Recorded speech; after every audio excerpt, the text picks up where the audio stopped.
Debbie Hodge with Why It Works, a closer look at pages from the Get It Scrapped gallery at debbiehodge.com.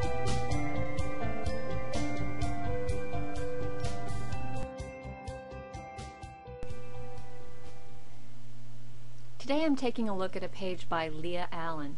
Leah has taken all of Doris Sanders Product Pizzazz classes, 101, 102, and 201. This page, typical day, she made in Product Pizzazz 201 details. She's also taken Tania's Scrapbooking with Fabric class.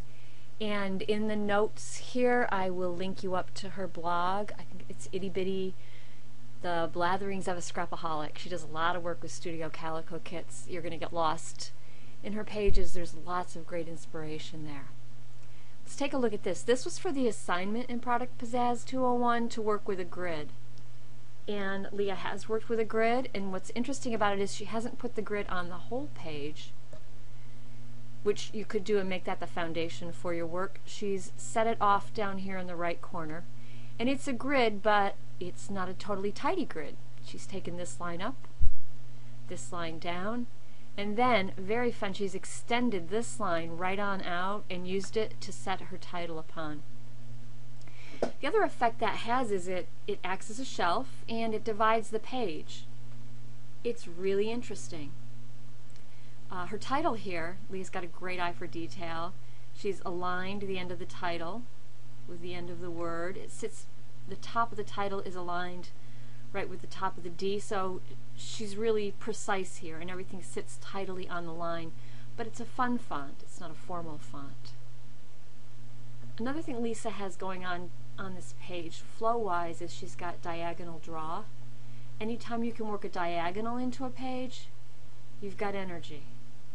Right here we've got a horizontal line, and horizontal lines usually cue us to think of restful horizons. But then by having these 2 points on a diagonal line, she's given the page energy. To get a diagonal in your page, you don't need to have a specific explicit diagonal line, you just need 2 points on the diagonal.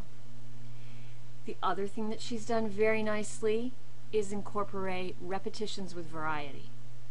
Take a look at these oranges and yellows, but here she's cut a star with a cloud in the middle. It's interesting, huh? She didn't just cut the cloud, she cut it to a star. She might have punched it. And then down here she cut flowers from patterned paper and even the leaves. So we've got 2 different motifs. The other thing, we've repeated the colors. There's repetition in color, and they've got dimension, and they're fun and they're bright. So there's repetition in styling, there's repetition in the dimension that she's used. But then we've got different motifs. We've got flowers down here, a cloud and a star up here. The other thing is, this is a single embellishment, and this is a cluster.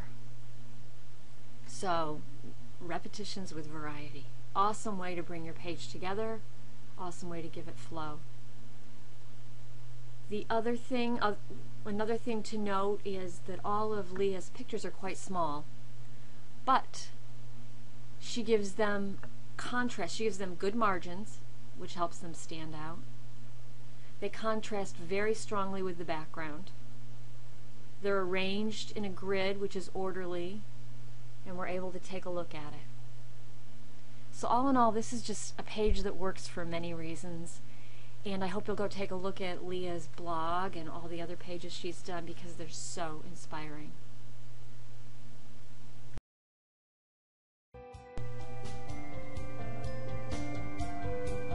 Thanks for taking the time to see Why It Works. I hope you'll check out more pages in the Get It Scrapped gallery.